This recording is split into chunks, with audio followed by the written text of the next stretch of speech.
get this conscious party started for real. That's the biggest moose I ever saw. Mom, that's the biggest moose I ever saw. It's the biggest moose now I ever saw. It's like an elephant. It's like a big elephant, but it does look like a moose. Hey, yo, everyone, gather around. It's story time. Brought to you by the University of Alaska Fairbanks, Department of Social Work, and a Conscious Party Productions. You are listening to The Critical Social Worker, a revolutionary storytelling podcast. A conscious party. Revolutionizing our minds. Elevating our consciousness. Changing our worlds. Your story. My story. Our story. All right. Welcome to The Critical Social Worker, a revolutionary storytelling podcast. I can't believe it, but we're all the way to episode 41. I'm here with Gabe. How's it, Gabe? Good morning. Good morning. Well, before we get into things, I thought we could just talk a little bit about what's going on in our natural environment. I know both of us have been experiencing extreme weather. For those of you that aren't from Alaska or aren't that familiar with Alaska, I'm in Fairbanks, which is just a little bit below the Arctic Circle. We consider the interior of Alaska probably one of the coldest parts of Alaska, or can get the coldest at certain times. And right now we've been in a spell. It says, I was going to drive to the university this morning to record this, but I looked at the temperature and it was minus 44. It said it feels like minus 57, I think. So I'll just stay here today. But I'm not the only one experiencing extreme weather. Anchorage has got some weather going on right now too, right? Yeah, we had over 100 inches of snow within the first 2-3 months. So we've already surpassed our Anchorage average. Like what we usually get is, this is double. So we're not even halfway. We're just passing the halfway mark as far as the snow as far as inches go. So we're way above normal. There's been a lot of like cold, and it's a different cold in Anchorage because it's kind of humid. So it kind of slaps you a little bit, like goes right through your bones. And we don't have any wind here. My wife, she's never been up north to Utqiagvik, aka Barrow, and she was looking at the temperature one day, and she's like, "Well, it's way warmer here." It's way warmer in Barrow. And I was like, "Well, the temperature might reflect that, but I think that if you were there and you felt the wind, because there's no wind in Fairbanks, like really ever, it's just the wind chill is a huge difference." But I wanted to point out in the I don't know how well we can see here, but you can see the mama stood up. I have two moose. I woke up in the backyard. I was getting ready for the podcast. I was thinking, I never saw that brown hump out there.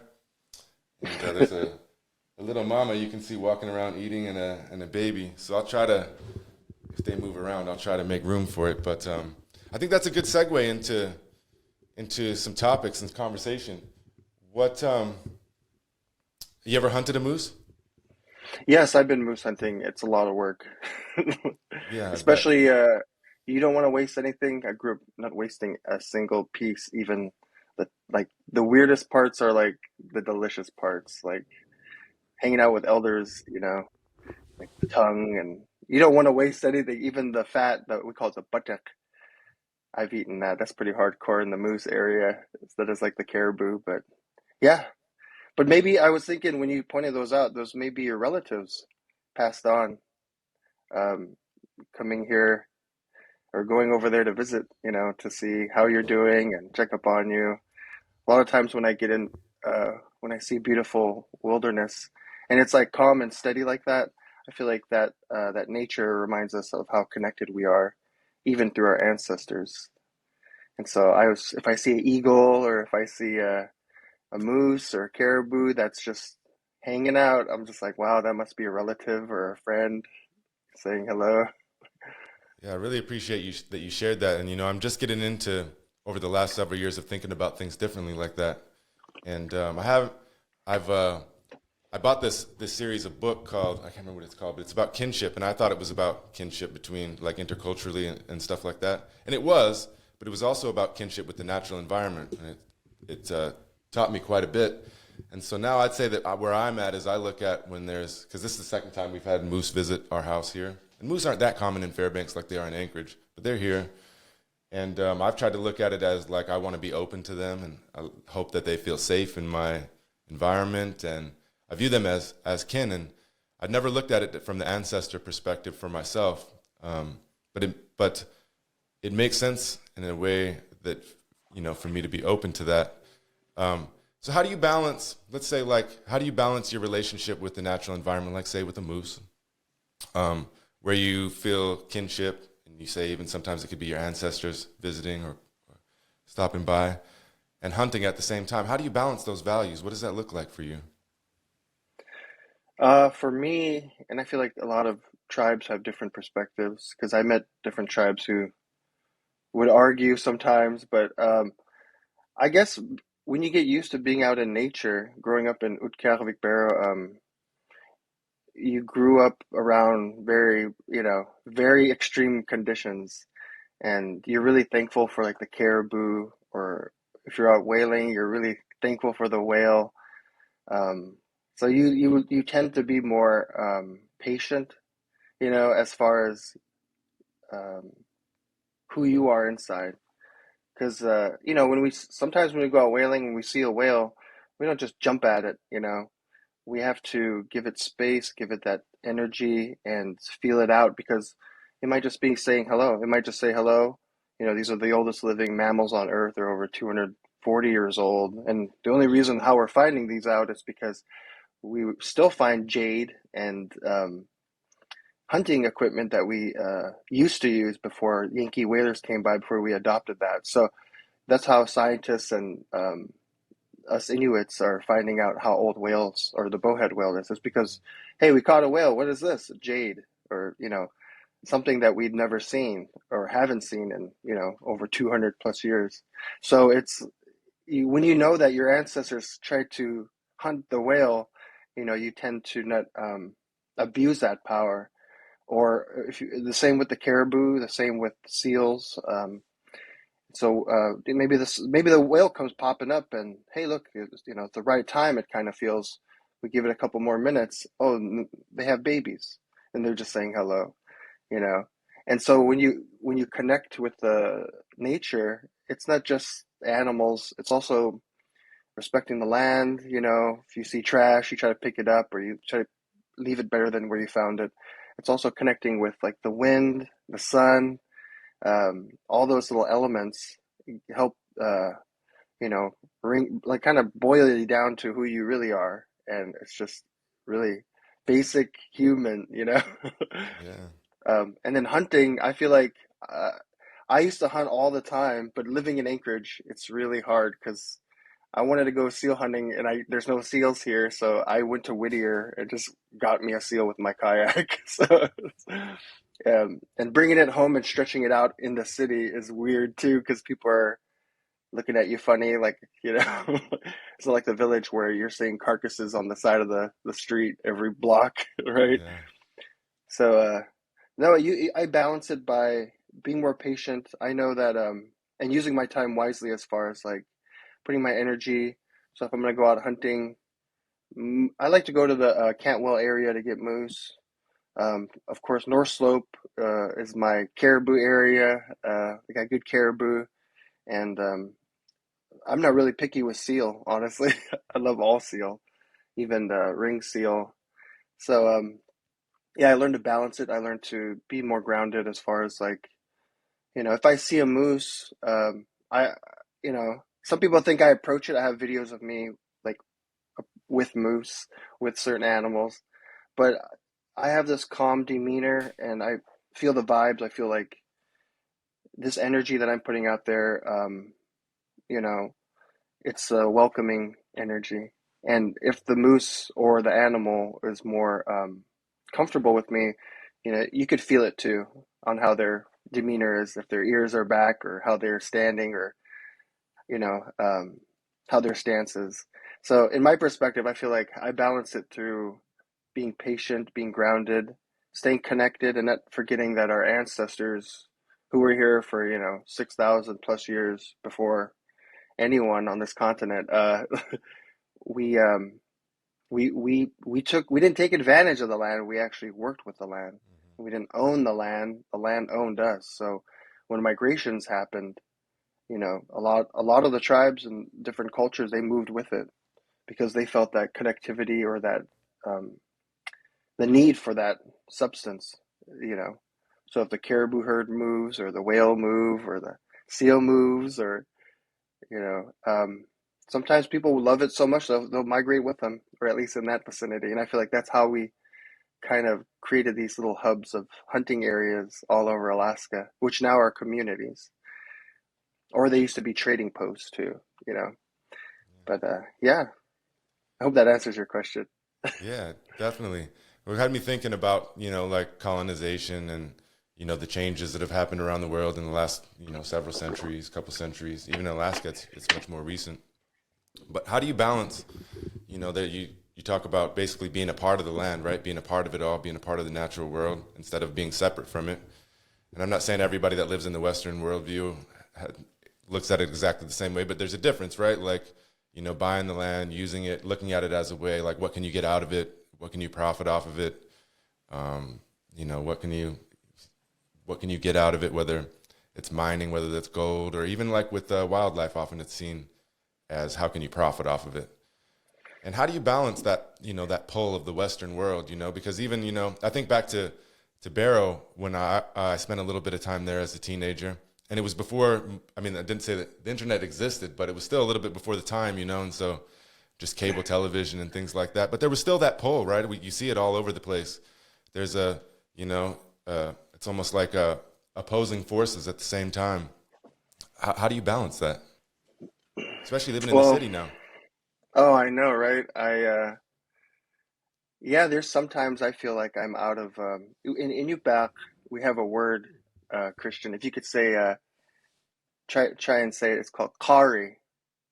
Kare? Kari, yeah. Kari. Yeah, and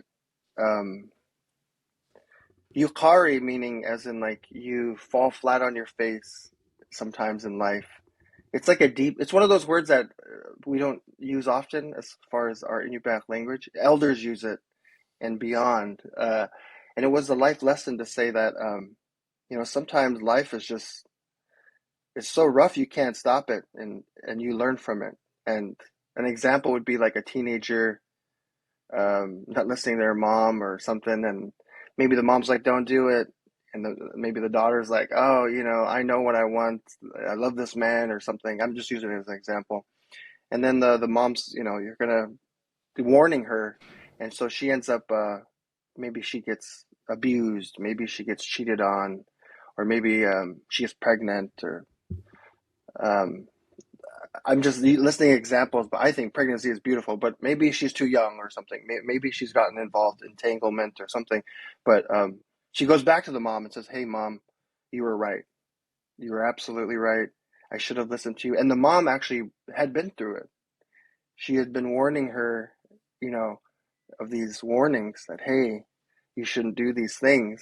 But of course, the teenage years are, when you're young and rebellious. And that's why the word kari is so important. Sometimes we have to fall flat on our face to learn. And so I had to learn at a young age that it wasn't like I could just put on a native hat, right? And put on the white hat. So I grew up light-skinned, so I had to be more white and I had to be more native to find my circles or my cliques. And, I remember in second grade, I was in Inupiaq class, and I'm like the light-skinned brother, you know what I mean? I'm like the white native. And now it's more normal seeing that, but back when I was younger, in the 90s, it wasn't as normal. And so I remember the Inupiaq teacher laughing at me, saying that you're Tanik, and the class laughed with her. And I cried and ran out of the room, and I was conflicted. I didn't know how to approach my identity. I didn't know how to approach my community or my school or my friends. I felt broken and lost, and I went to my mom and I said, Mom, I don't know if I'm native. I don't know what I am. And she reminded me that I am native. I am Inupiaq. Inupiaq. I am Inupiaq. And it's almost like I had a foundation that was so soft. Well, I thought was soft. So I started to build up that foundation and realizing that I am Native.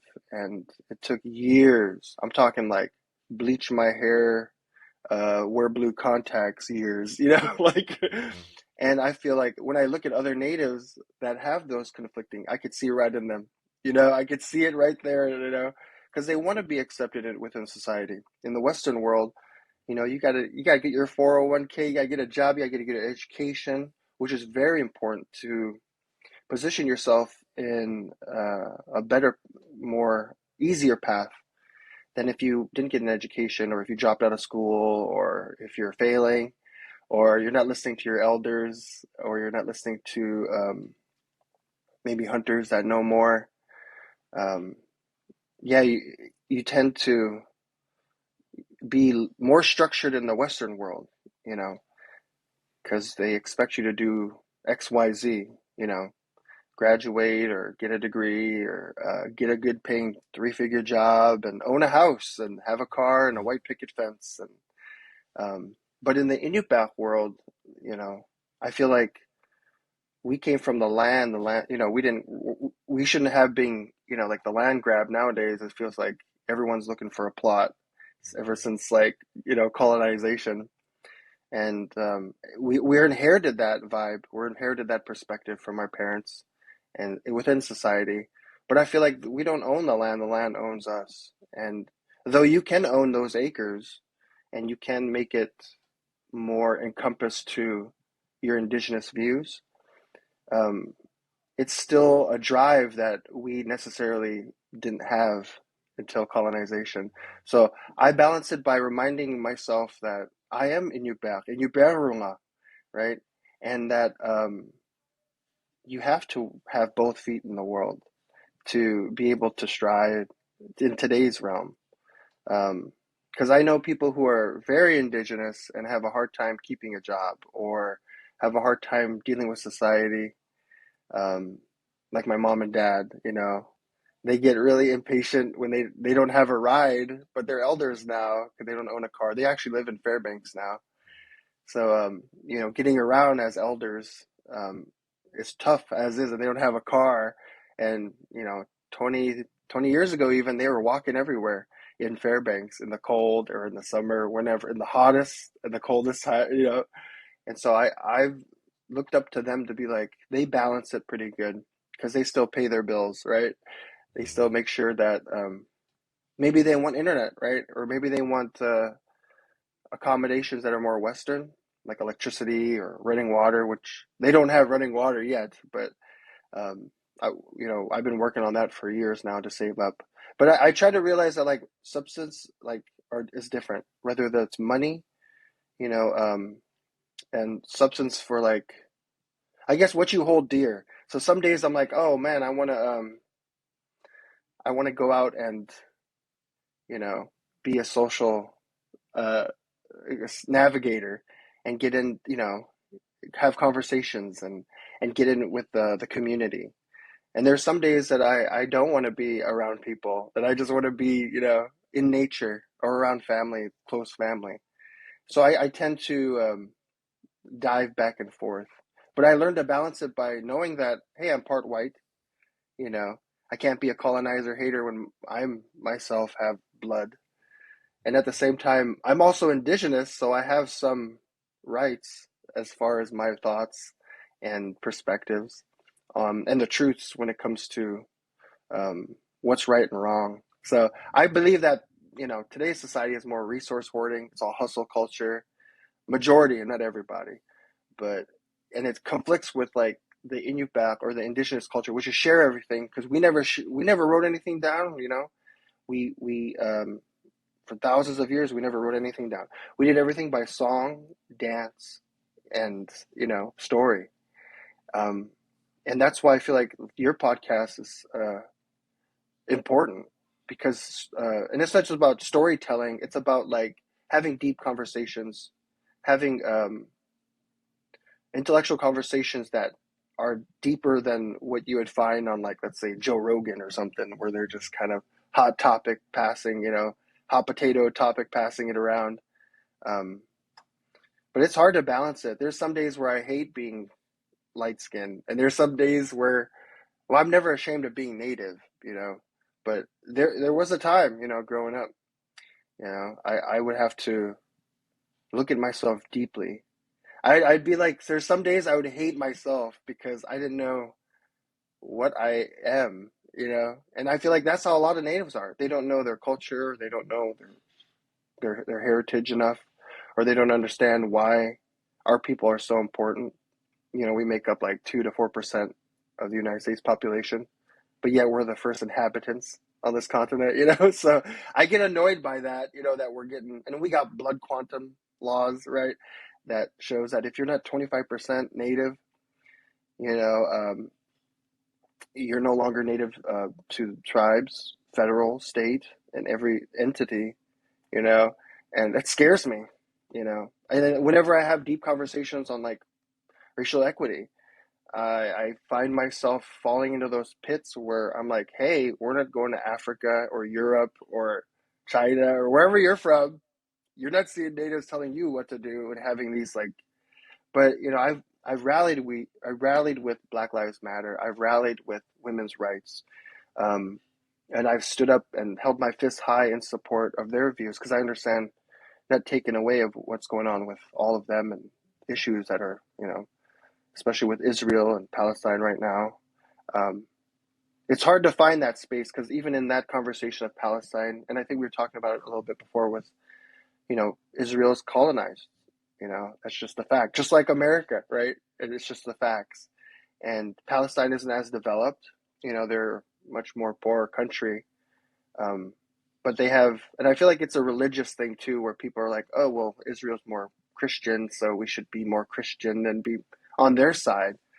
But I feel like we're still naive towards religion when we don't know how Jewish people are, and or how they live or their values, because they have just as good values as Christians. So, in my opinion, colonization is everywhere. It's just how do you keep a hold of your ethnicity and your culture and be a culture bearer. So I tend to find myself representing the colored side and the native side, but there are times where I have to remind my corners or my bubble that, like Alaska, we make 90% of our economy is off of gas and oil. We love to extract. We're a red state, and I have to bring these facts up in my bubble because a lot of times we forget of the changes throughout the years of how, whether we're awakening towards this environment that we find that it needs to change, or that we're really comfortable and complacent, like a lot of the rich CEOs out there, making millions in bonuses, So it's like, and where do you draw that line, right? Where do you draw that line? I hope that answers it. Yeah. Yeah, most definitely. And back at the beginning of your answer, you you mentioned the word Tunuk, and I have a story, just a very basic story of when not the first time, I lived in Barrow as a kid, and then as a teenager, I should say, just for a year or so, I think, and then I moved back when I was like, I want to say 28 or 29 years old. But it's interesting, even though I had lived there, I really had no real idea about who the Inupiaq were or what they believed. I mean, I had a little bit just from being there, but it was mostly just real superficial shit. I really had no understanding of or how I fit into that.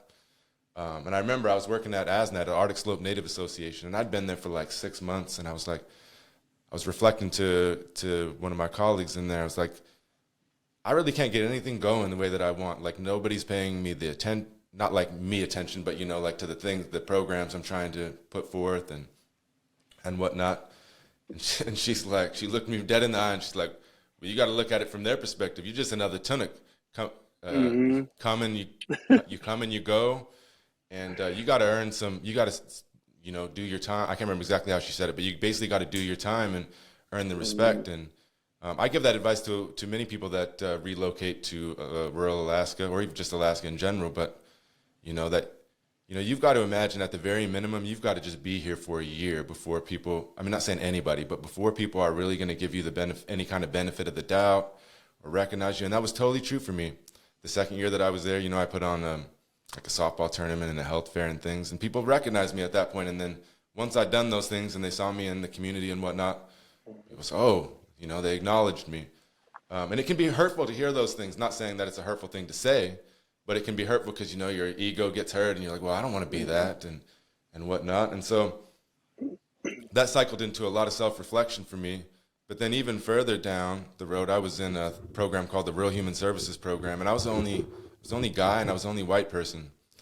And I had to sit in these, at the time I had to, I looked at it that way. I was forced to sit in these talking circles. And they were big. There's like 30 people in there. And like I said, as the only non-native person, I felt like, I'm not going to be accepted. This is going to be awkward. But in that sense, it was the exact opposite experience. I was wholly accepted and welcomed. When I had insecurities, they welcomed me again and made me feel secure. I don't know if you know who grandmother Rita Blumenstein is, but she... Oh, yeah. Rita Blumenstein. Yeah. Yeah. Dr. Rita Blumenstein. Dr. Rita Yeah. Blumenstein. She facilitated one of the first circles I was a part of, and I was really nervous and didn't want to say anything. And I think when it came to me eventually, when we had a talking feather, when it came to me, I was just like, I think I was at the end and I was like, I'm really hungry and just nervous. But she, after the circle was over, she met my eyes and wouldn't let them go and came over to me and took me by the hands. And she said, she looked me in the eyes and she said, "Welcome home. I'm so glad you're here." And that also epitomized the way that everybody treated me. It was just such a transformative experience that's led to me, utilizing talking circles in classrooms that I teach to success that I can't even put into words.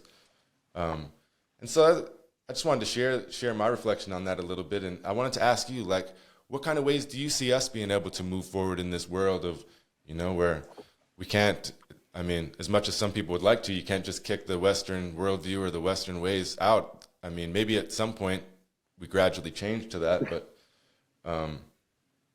how do you see us moving forward into the future to where we can live a life together, where Indigenous values and people are respected? Because I think in a lot of ways they're not at this point in time.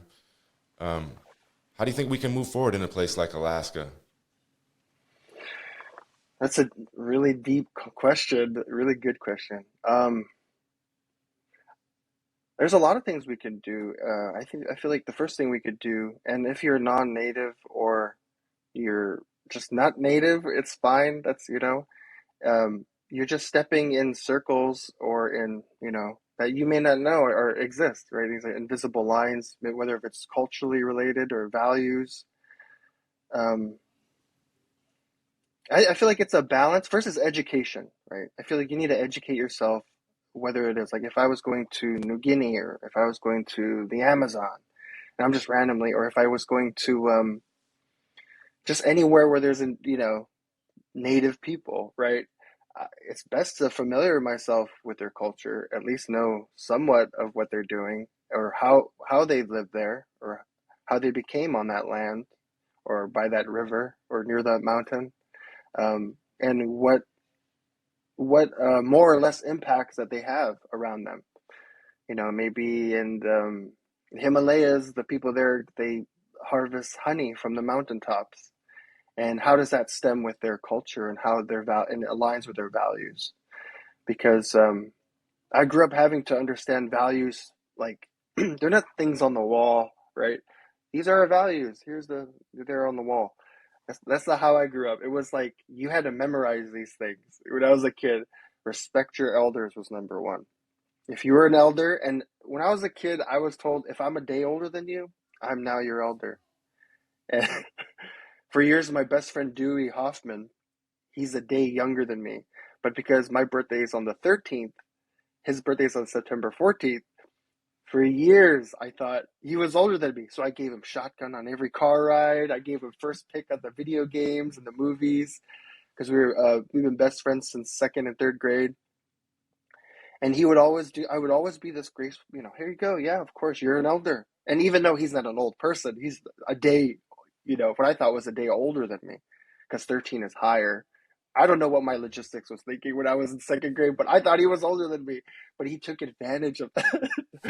Well, he's my best friend now. But he would, one day I was in my 20s, and I forgot what it was. It was like, hey, I get first pick. And I said, wait, because our birthday was coming up. I said, wait. I'm older than you. And then he laughed really hard and told me that, you finally realize this? So it's, understanding that culture, can make or break you. But I loved how Rita brought you in, Dr. Blumenstein, because she has that open heart. She did have to, go through a lot to get where she's at. And I find that when I see her or say hello to her, I feel the most humblest vibes. She's honored to be in any circle, and I strive to be something like that, or somewhat like that, where when she's in a Western circle talking about something with her PhD or her doctorates and how it aligns with, her culture, or maybe lack thereof, she could then go to a different circle and talk about how she was, grew up living indigenous off the land, or, having to use these tools that, we like values to help survive. So, I guess, how do I go back to your question? How does Indigenous stay connected? Or how can other people, how can we stay in that realm of Western society? You got to educate yourself, whether if you're really Western educated, maybe it's time to be Indigenous educated. And if you're really Indigenous educated, maybe it's time for you to get a Western educate, and because you're going to need both of those toolboxes. I know in psychology, I switched my major to engineering to psychology. I know that, everyone's chemically imbalanced, so and that you need to have these tools that you may not necessarily need in life, but it's there. Let's think of it like a toolbox. In psychology, you may not need social work. You may not need suicide prevention. You may not need, grief counseling, and be trained in these things, or at least take the courses on them, which I have. But I don't necessarily have, I don't use it, but certainly when that time comes, I'm right there, I could pull that tool out and utilize it. And then education is kind of like that. And you can have as much tools as you want in your toolbox, right? So I look at education as like a bunch of tools, just like a mechanic would need. He needs his wrench, he needs his hammer, and they have a specific use for these things. You just can't bust out a hammer when you're,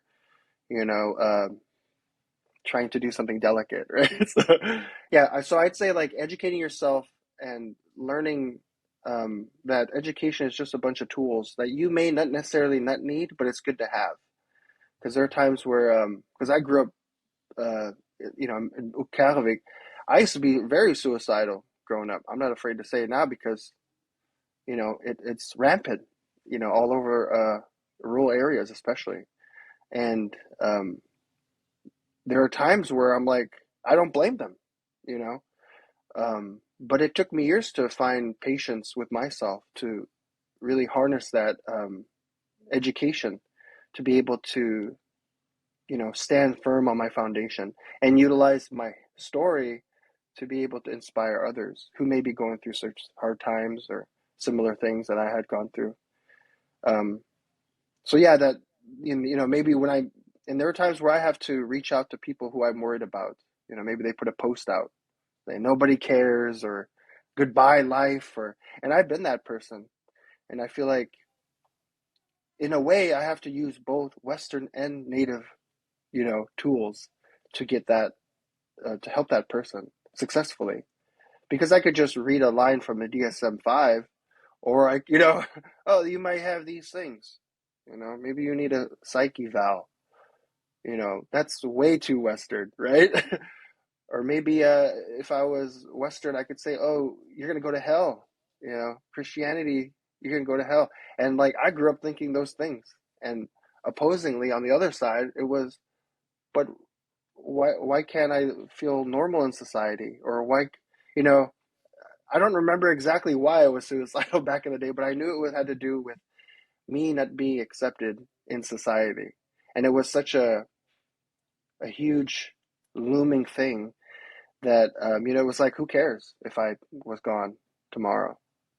But then there are people who reached out, people who told me their story, just like I'm telling your story, telling my story to you, that inspired me to keep going, or to look ahead, or look at the light at the end of the tunnel, or even look back and see, hey, look at all the crap you went through to get here.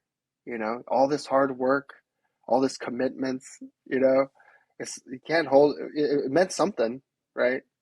And so connecting with other, keeping Western culture and Native culture in your back pocket, I feel like should be like a standard and universally, even if you're non-Native. Because anybody could go to a land and be like, who cares? I'm going to build my own giant skyscraper and, colonize the hell out of this place. But you gotta have a like culturally sensitivity, like nature sensitivity. I don't know if that's even a word, like it's not even about like conserving nature, even. It's more of respecting it. Before you could conserve anything, you gotta respect it, right? Or before you could even like appreciate things, right? You gotta respect it. And it goes with our education. So I feel like education, everybody sometimes it's a push or pull kind of thing sometimes with me. But yeah, you got to balance it somehow. And I feel like people have the ability. We're educated human beings. We're not chimpanzees off of swinging branches. We've evolved, and I always remind people that we are intelligent people. We have the capacity, and we can have empathy. And we can have all these feelings because we are human. It comes with it, right? And you can have a deeper understanding if you go to a land, whether if it's Utqiagvik like you did, or if you're in Fairbanks, Anchorage, or wherever, if you're on the res, all my res homies, shout out, like, because their vibe's different, their life's way different. They don't have amenities, and they don't have certain things that Alaska Native people have. And I feel like they've been left out, compared to Alaska Natives. We were smart enough to be like, during ANCSA, Alaska Native Claims Settlement Act, in the late 60s, early 70s, it was like, hey, we saw what you did with our cousins down lower 48. Or it's actually lower 49, in my opinion. I'm tired of people saying lower 48. We're forgetting about Hawaii here, everybody. It's lower 49. Like, all of the lower 49 people, indigenous people, got screwed. And what we did as Alaska Native people, which actually was pushed by the North Slope Borough Alaska Inupiaq people, who were proposing to get health care during ANCSA. That's what caused ANCSA to happen, and it snowballed into Native rights. It snowballed into civil rights. It snowballed into your own 501c3, your own corporation. Your Native people could take on that, and Alaska Native tribes have had to colonize. And I think about it almost like every week, or like almost every day, almost. But I'd say at least every week is like, did colonization help us keep our culture alive? It's a weird way to say that we were forced into boarding schools, but like, imagine they just killed us off, which Indian Removal Act, it'll tell you they were trying to, but assimilation was the next option to settlers. And I want to say I'm grateful that they didn't kill us off completely, that we had at least the option to be colonized and to assimilate. But it's very conflicting. It feels like you should be thankful we didn't kill you, or do worse to your people, So it gets kind of conflicting. So how do you balance Indigenous and stay connected with Western and Native culture? It's a balance, right? Even just telling you about how you got to be grateful, right? It's like, should I be grateful that our heritage is being diluted, or that majority of our youth don't speak our languages or know in depth about, our culture? I don't feel grateful that I feel it's diluting slowly. But we could turn the tide. We could take advantage of the Western culture teachings, or whether, I guess, their structures, and utilize those things to be able to educate our people, or inspire at least. Does that answer your question? I'm not even sure if that. I'm still having trouble with that. I'm still having trouble with balancing Western culture, because some days I love being in a nice electrical, water house, but some days I'm like, a lot of people aren't, a lot of people are pretty spoiled, or blessed, it's like a lot of people would say. But I feel like we don't appreciate enough, we don't appreciate our culture, who we are, our abilities. And sometimes we take Western culture or native culture for granted. So it's like you gotta just take it in stride and kind of yin and yang it, and find the balance, and find that that area that you may, you know, maybe you don't know about that Western culture side. Maybe it's time to learn that. Hey, like for example, a lot of our native people don't vote, or they don't believe in the systems. Yet a lot of the structures, whether if it's like ASNA, or a corporation, or a lot of companies, it's very corporate based, very and even churches too. They're very structured, because you have hierarchies and stuff like that. Yeah, you just got to learn to balance it. It's just really tough, Hmm. I don't know, Christian. I wrestle with the hell out of it. I mean, I'm like, and even my friends like, how do you do it? And I'm like, I got a lot of gray hairs, right? I call them silver fox hairs. Sounds cooler. So, yeah, it's a constant struggle, but finding harmony is ultimately I try to find as my goal.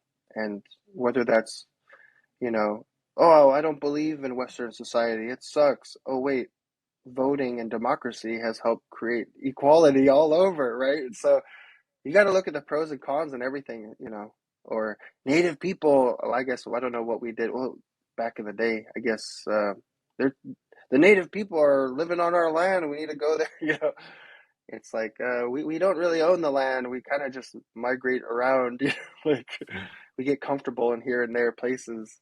Because even in Barrow, there was a separate community right next door called Nuvuk. Back in the day, Barrow wasn't so much a place to live, it was actually just a hunting grounds. And people sometimes stayed longer and lived there. But separately, there was another tribe called Nuvuk. It's called Nuvuk. Nuvuk is like the point. Or some people say boogers, like, oh, I got a lot of Nuvuk coming out. Nuvuksi. But there was we were the same people, right? But we were separate as far as like communities are, like neighboring tribes. And there was wars and battles and competitions. A lot of the NYO, or the Native Youth Olympics, or the World Eskimo Olympics, a lot of those were competitions to flex your abilities, but it's also to prevent wars. Like lacrosse, a lot of these sports that, if you boil it down, they were actually to prevent wars. They were there to have a lighter version of competition that didn't put people at complete risk, right? So it was a way to pass time, and it was also a way to compete, for space, or for that hunting area. Maybe if that, because you're settling in that area with the moose in the background, Christian, and then maybe I want to get in there. Rather us fighting, we do a bunch of NYO games, and oh, you got a better high kick than me, or you could lift, more people than me. You deserve that plot, or not own it, but at least Hmm. temporarily, you deserve that hunting ground. Um, and people don't think of it like, oh, NYO, or WEO, World Indian Eskimo Olympics. They think it's like, you know, I guess like kind of like the Olympics. But to me, it's like a reminder of how we used to be at war, but we chose intellectually to not harm each other and to compete in different ways. So yeah, I guess now I'm always struggling with the Western and Native world. I'm always having to put my foot in both worlds, but I realize I think at like 25 that to survive you need to actually have both. I mean, not just completely. I'm saying like to thrive. you need to be in both worlds. And that goes to non-natives too, as far as like, because I really believe that everyone is indigenous, because Christian, your people lived off the land too, where, even though it's not Alaska, even though it may not even be in America, because like I'm part Irish. My Irish people back in the day probably lived off the land and, you know, ate lamb and, you know, had a merry little time in their beautiful land. You know, like they were indigenous. They respected the land. The same, it aligns the same way with the values, I feel. So like, and that's not even, they're not even native, right? You can't. It's almost weird to think that, right? So I've been trying to educate some people to kind of say, hey, you're native too, in a way that is different. You're indigenous to your cult, your land, your people were indigenous too. We just keep forgetting that, you know. Now we've created a singular point to say native people or indigenous people. But I think we forget that every human being, our ancestors were once tribal related, like we lived off the land, you know, and we had the same value, similar values, you know, respect or you know, so it's, you know, for you to say, hey, how do you balance a native indigenous life and Western culture? You're doing it right now. It's just you've forgotten your native side, your indigenous side. And the same could go with anybody. And so I always try to plant a seed in non-natives to say, you know, it's not about this left or right or native, non-native. It's actually, you're a part of the conversation. You affect the community. You affect, just like I can or we can. You're a part of the conversation too. If these issues may not directly impact you, right? Well, let's say we're discussing whaling or we're discussing caribou migration. You may not necessarily care about those things, but knowing that your land in your corner, your heritage is similar to, you know, ours, then you're like, oh, now I understand why you find this important or why it's important to you in this region. So it's gonna always be it's always been a juggle, because you know I get racially picked on all the time. Even like yesterday, I went to Costco. I haven't been there forever, and I've never been there at Costco for like 6 years. But I wanted a pizza for lunch, and I was offered, yeah, let's go Costco. I had been to Costco I was like, wow. And I said, hey, I got to make sure I get the receipt because I bought a pizza. And everybody like, no, you're fine. And I said, no, I will get carded. Like I will get like, I always get like, you know, I get hassled. And I've done this experiment many times with friends to prove them that like I could say not a single word and just be smiles and be nice and watch. I'll get like racially profiled.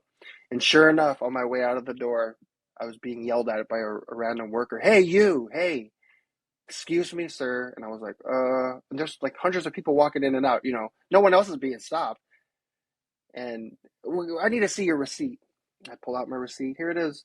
They look at it and they look at me and they look at it and then they highlight it and they say, have a good day.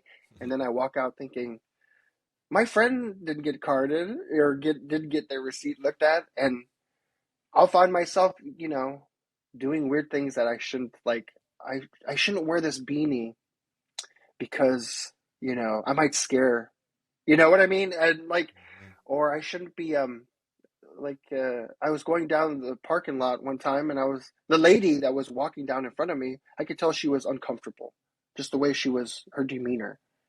Um, I don't think I'm an ugly or mean looking person. So I was like, kind of like, and this kind of happens. It's not about, it's just everybody feels weird around like certain, like, I guess it's like saying like, you'd be uncomfortable if somebody was following you with a hoodie in the dark.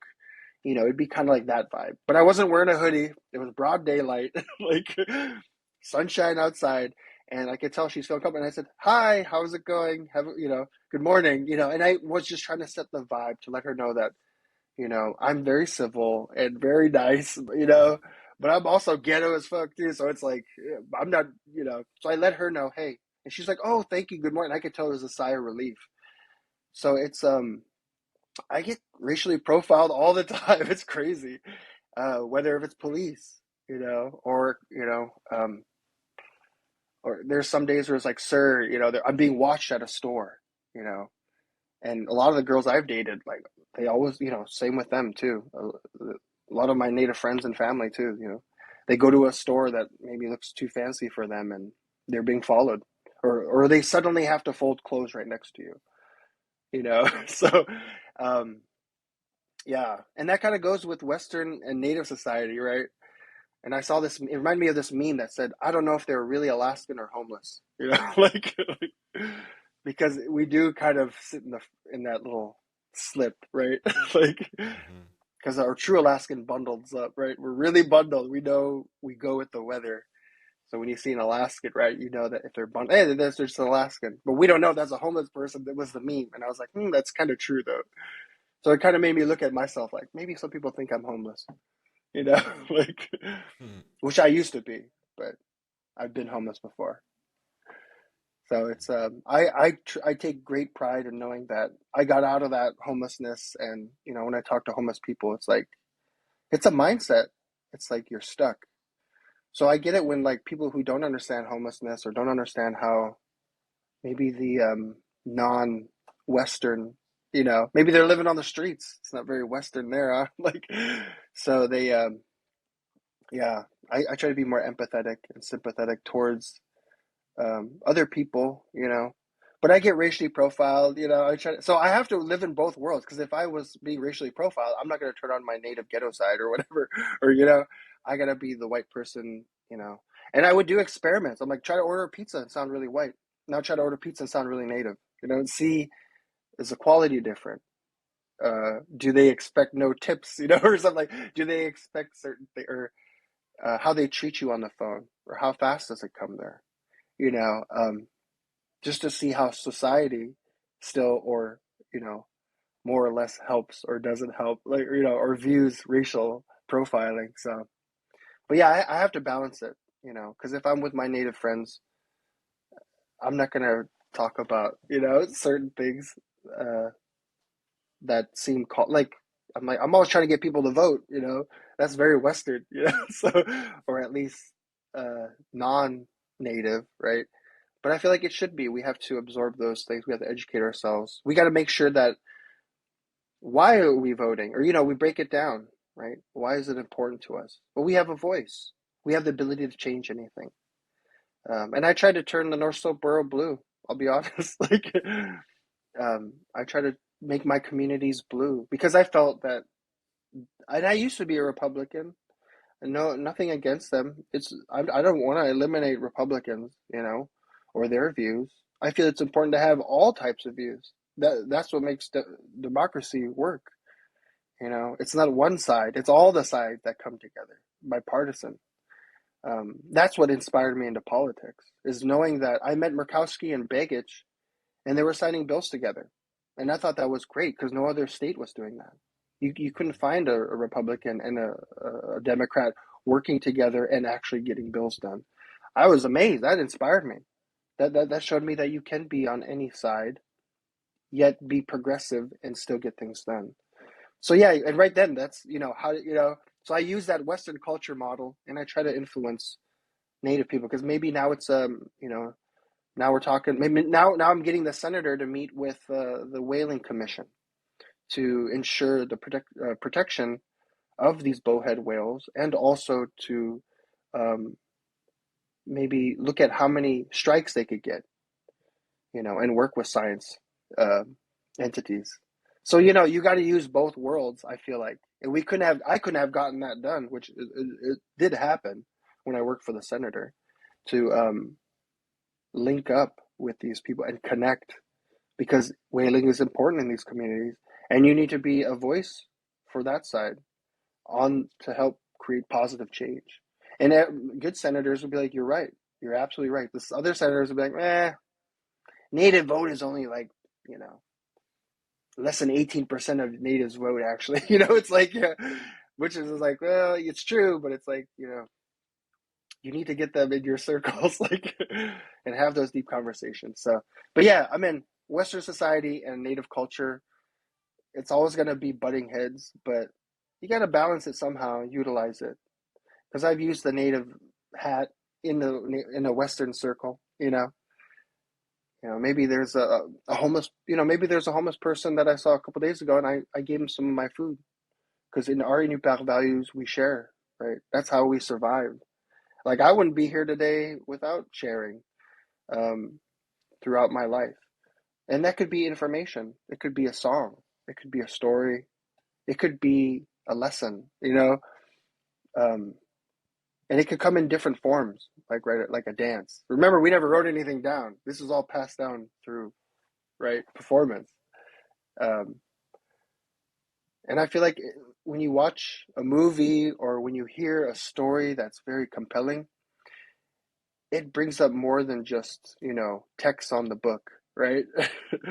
It really jumps at you. And I feel like a lot of stories that resonate with me have morals, or they make me cry, or they make me happy, or they make me laugh, or they make me you know. So yeah, it's gonna always be a balance act. It's always like a wire act with me and a lot of people. Because I grew up looking white, but having to be native. It's like no running water, you know. We had to share everything. Um, I'd go to school, and one of our corporations is the largest native corporation in the world.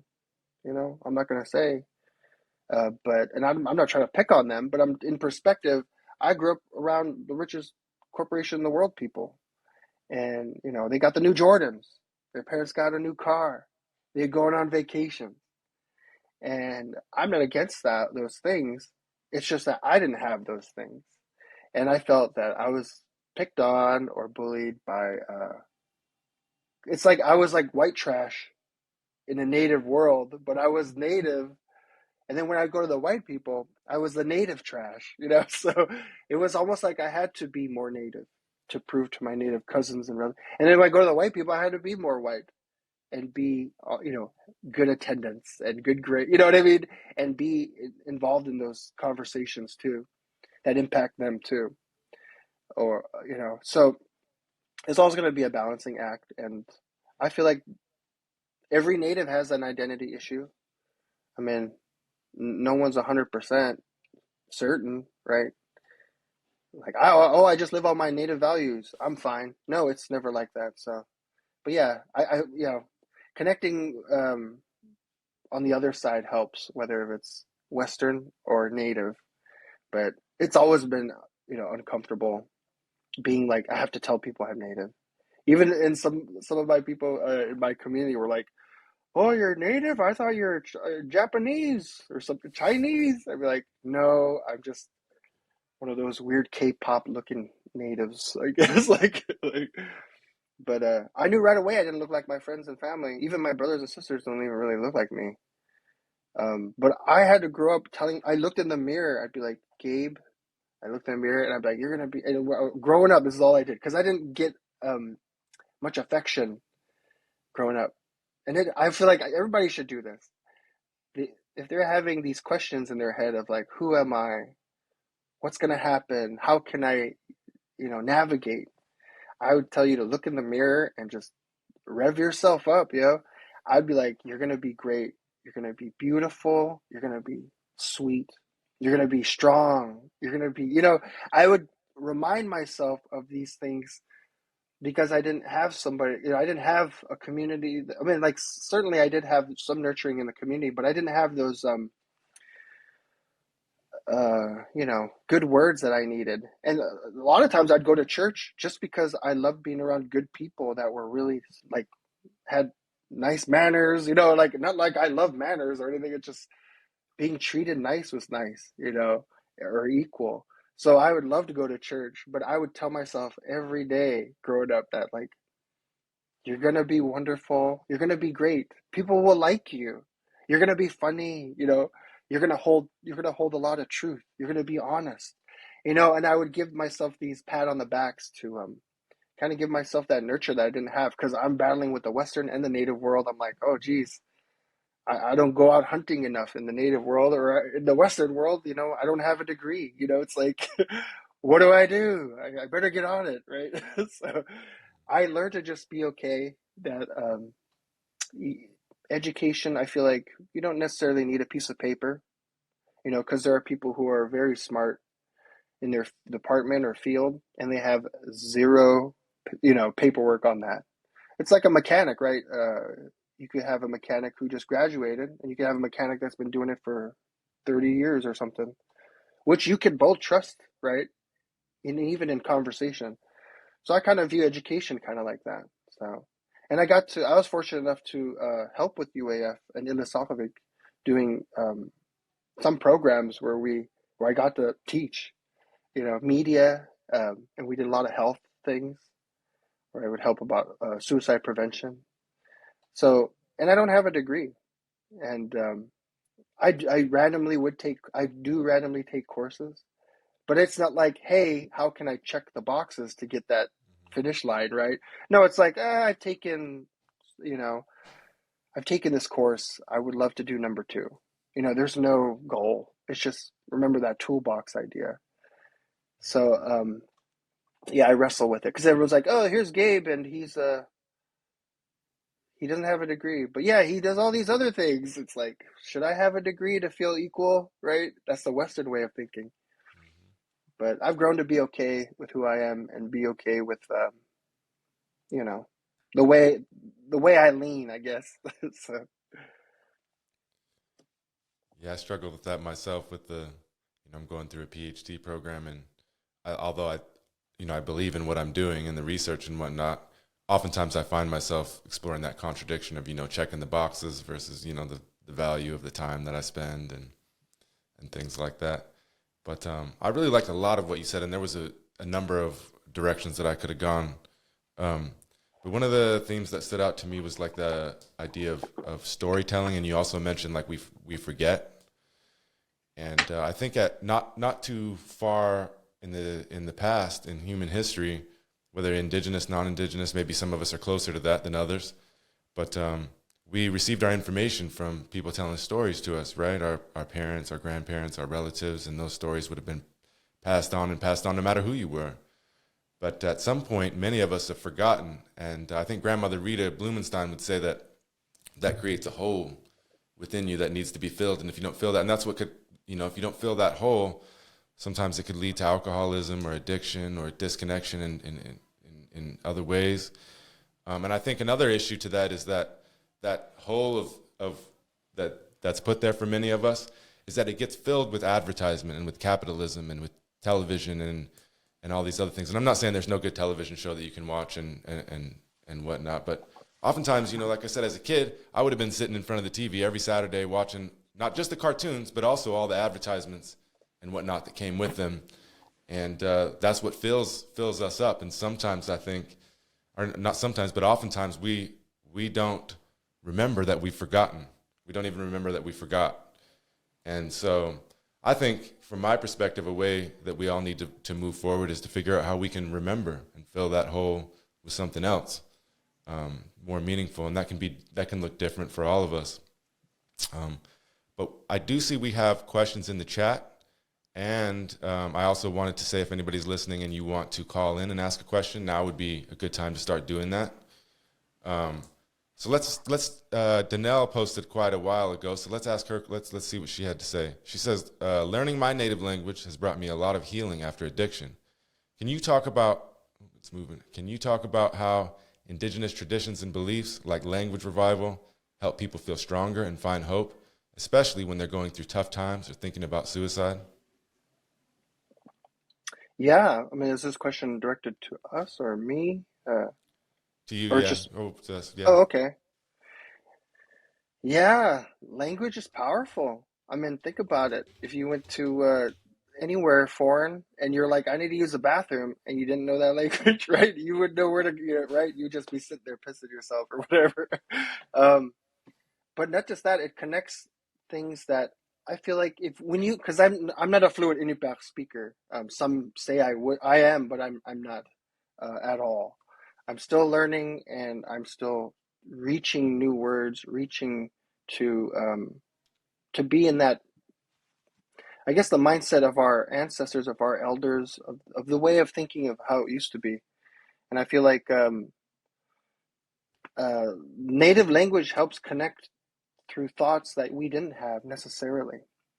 Like I talked about that word kari, right? That's really tiny word, but it has this so deep meaning.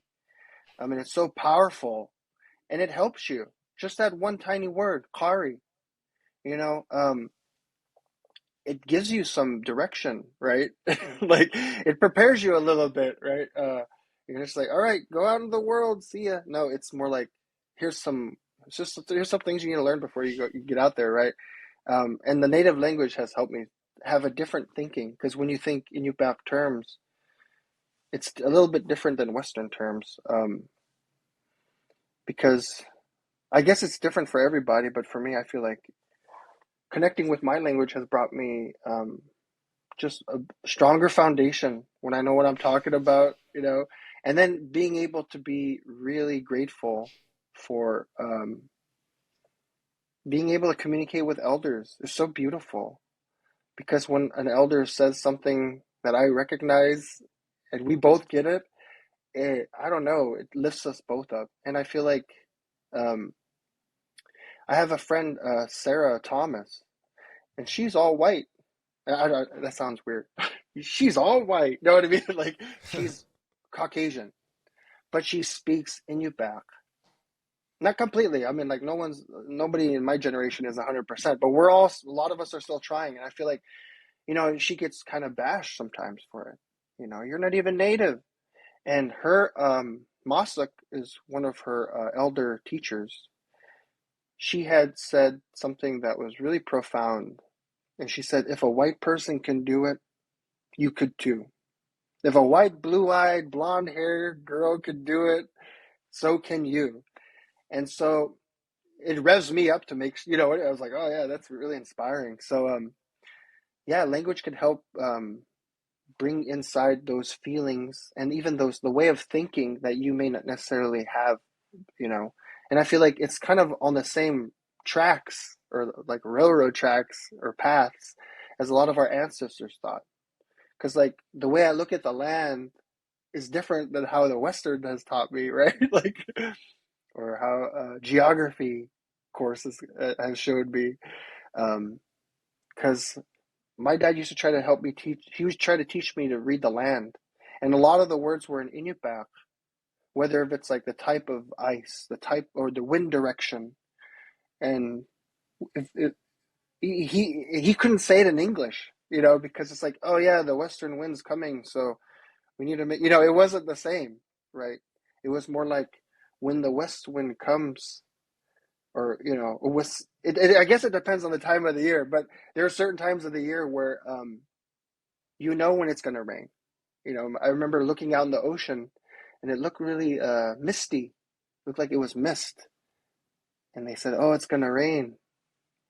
And it was due to the position of the wind and the rain. And it was, you know, it came to be. And, you know, maybe in the Western culture, they might be like, oh no, this person's a witch or some kind of voodoo. But back then, reading the land wasn't just for, you know, for kicks. It was for survival. You know, it was a way to understand migration too, on how maybe the caribou is going to react to certain things, or seal if the ice is so far or if like the elements have changed, you need to be able to adjust. So language has got, you know, it's very direct. Like I could say let's go, or I could say Gita. You know, it just delivers differently, right? Why I like another word I like to say is ariga. Can you say ariga? Ariga. You remember that word, Yeah, I've right? heard it plenty of times. Yeah. And how do you describe that, right? And I made a guitar song called Ariga, and you know, in the beginning, it's like, oh, and you got to go poop real bad, and you finally hit that honey bucket, and you just go crazy, or you're like super thirsty, and you finally, you know, have some cold water, you know. And I list examples of things that I find is Ariga. But how do you define that, right? But in Inupiaq, it's easily delivered by just saying Ariga, Ariga, you know. And just like, oh wow, that was really refreshing. You know, that's a little different, right? Like, so Hmm. I feel like ariga, like that's just one word, right? Imagine stretching out your vocabulary and learning new words and being able to connect more with yourself and other people. But I don't know. I guess what helped me with our native culture, suicide, was that, or against suicide, helped me to get away from that was, connecting with the land and learning, I call it tundra soaking. It's where you just sit there, you listen, you let the wind bite you, your butt gets wet from the tundra or the moss, you know, you could almost smell and taste the lichen, and I call it tundra soaking. It's just where you're just kind of absorbing earth. You don't have to have any direction. You don't even have to do, you could just be free and just be like our ancestors did and just be one, right? And so connecting with the land has helped me tremendously. And being accepted with my culture, and whether that's learning about it or learning the language or practicing the traditions, has helped prevent suicide dramatically. And I feel like it's due to the fact that it's created a stronger identity. Like I said, that foundation. Because like I was this kid who wore blue contacts, and I used to have blonde streaks, like I used to dress like much, fake. I would say tunik, which is like white. Um, but not all white are tunik, or not all tunics are fake. I'm just saying, like, I had to be more Western sometimes to feel accepted in society. And it just took, as like, if you're native out there, you're native. Like, nobody can take that away, whether if it's blood quantum laws or the government or corporations or society, or even, certain leaning communities that are native, you have to understand that you are native, and you could start from there. Because somebody told me that, and I was like, I am? Oh, I am, aren't I? I am native, right? Oh, yeah, I forgot. That's right. And that's when I started connecting more, I started being like, why I gotta doll myself up, wear hair gel every day? It's because Western society wants me to do that, right? But in my native side, I'm like, yo, man, I could just be like, wild and free. I mean, I would grow my hair out, but I have to balance it, right? I have to be in certain corporate circles because I work in media. But I'm jealous of everyone with men with long hair. I feel like I want to be a guy with long hair because I feel like society has said it's like a girl, right? And of course, every man's nightmare is to be a girl. I don't know why, because they mature faster and all that. But yeah, it's connecting through your tribe, connecting through your language, anything. Eat some native food and think about how our ancestors survived off of that. Like a quick story, my dad told me, I was hungry one day and there was nothing to eat but crackers, Sailor Boy. And he said, you got to be grateful for Sailor Boy. And I said, dude, that's crackers, right? Like, and he told me this one time, he said, you eat it with oil, because we just dip everything in seal oil. He said that when he was a kid living in Utqiagvik, there was a famine.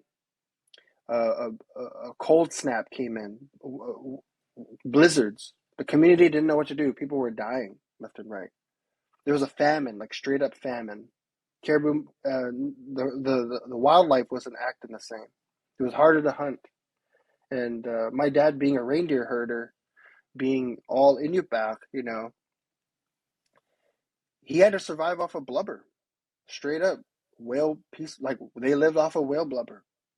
And I remind myself all the time when I feel that hunger pain or when I question my identity that I wouldn't be here without blubber, like I wouldn't be here without the simple fact of fat, And so it really connects me. So whether if it's language, whether if it's even eating, our native foods, or even storytelling, or even singing or dancing, or writing, right? Or even just have a conversation with an elder, make their day too. Because we're all elders in training, And so I feel like by all means, let's all get into it. And even if you're not even native, but I'm glad this person, or Danielle, has brought healing, because so often we're being pushed and pulled in every direction. We want the new iMac, or we want the new iPhone, or we want, you know what I mean? there's certain things that society feels like we need, but we really don't need everything like that. So, I mean, it's nice to have, but Hmm. you just gotta be humble. You gotta know where you come from and remember that blubber story, because I'm sure your ancestors had something similar. Because you wouldn't be here by those little simplistic things like that. Yeah, but that's helped me get out of suicide. Connecting. Yeah, thanks, Gabe, and thanks, Danelle, for the question. Um, Nico was just trying to call in, but I think we lost him. But he has a question in the chat. If you're there, Nico, you can call again. But he says, and I'm not sure because he wrote this a while ago, so I'm not sure what he's referring to right here. But he says, I experience the same in my current position where I talk to someone on the phone and they're very respectful. Oh, he's talking about the racial thing, profiling from earlier. Well, here he is. I'm going to put him on the phone. I'll let him ask it himself.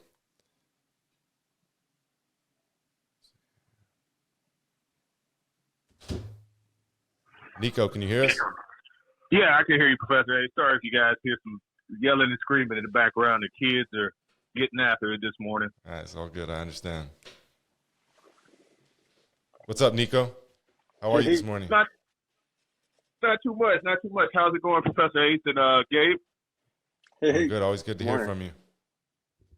Yeah, so I just more so had a question. I was listening to Gabe just talking about how throughout his life he had to balance between when he was around his maybe coworkers or Western culture friends in comparison when he was around the people that he was raised around, Alaskan natives, and sometimes I feel like I experienced that same kind of struggle.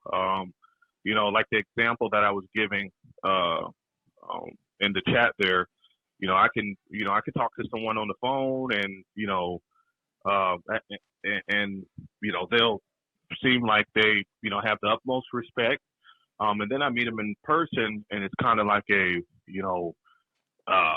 like a feeling of disappointment, like I'm not who they thought I was going to be based off of our conversation on the phone. Recently, of course I won't say any names, but there's a lady that used to work at my organization, and she left, and she left for like 3 years, and she came back. So she called where I work at to just reestablish relationships because she works kind of like with a partner organization in the community.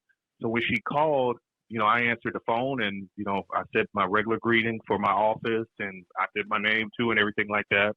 And I got to talking to her and just, explaining what kind of services we provide. And I heard her name. I was like, and what's your name again, ma'am? And she said her name. And I was like, wait, I was like, did you used to work at the mission? And she was like, yeah. I was like, oh my gosh. I was like, I remember you. This is Nico. She's like, Nico, oh my gosh, you sound so professional. I didn't know this was you. I was like, man, what did you expect me to just answer the phone and like say, yo, what up, or something like that, or it's just kind of weird. So I was just asking Gabe, as somebody that's been through those type of things, how do you navigate it? Like, and I had not to ramble on too long, I had a buddy, Hernandez. He was in the military with me. We, I think at the time I was a staff sergeant and he was a E5, a sergeant. But that was my buddy. We were super duper tight. We deployed together, went to Afghanistan together. We did PT in the morning with the unit. Then after that, we went to the gym together, worked out together. We ate lunch together. Then we would go to the gym at lunch real quick. It was a quick workout. He was a family man. During that time, I was more so kind of like single, but he gave me some kind of balance, while I was in the military and what, I should be striving to do, although I was, higher ranking than him. And yeah, me and him had like this thing where, when we would walk to like the commissary, nobody would stop and let us cross the street. Like cars would just keep going. And we damn near have to run and to get across the street. And this like literally happened every day. And we just started observing that, like, we just kind of felt like it was us. Like people didn't want to let us across the street. And, fast forward to now, like, when I go to Fred Meyer's or something like that, I could be walking with my child in my hand and maybe people are just rude. I don't know. But, people always say Fairbanks is a great place to be. The people here are so nice and so helpful and everything like that. But, when I go to Fred Meyer's or something and I'm trying to, get across to get in the darn the door, same deal. Nobody wants to stop. Everybody just keeps on riding, driving fast through the parking lot and stuff like that. And I just don't know if it's because, people are just mean, or is it because I'm me? You know what I mean? And I just wanted to get somebody else's perspective. Maybe I'm just, looking into this too much or something like that. But, it definitely makes me feel that way. And, I've talked to people about it in the past and, and asked, do they experience these type of things? And they've told me no. So, when I heard you briefly talking about this, it just prompted me to ask you the question, Gabe. Yeah, thanks for the question. Yeah, a lot of Yeah, no levels hit when I hear that story.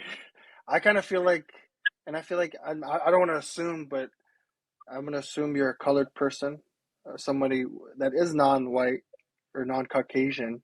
And I don't want to assume, when you say assume, you make an ass out of me and you, but a lot of layers there when it comes to colored people. And I think if you are colored, you're the first person that, you're like right there, right when you're born, to know that society treats colored people a little differently. And it's kind of, I feel like when COVID happened, in my opinion, it kind of exacerbated that. It kind of like magnified it a little, because people were like straight up being blatant racist. You know what I mean? During COVID, or like very, they put a lot of lines in the world that were kind of invisible, right? We kind of walked around, and people got to know that colored people are mistreated, or taken advantage of, or held different, how are they?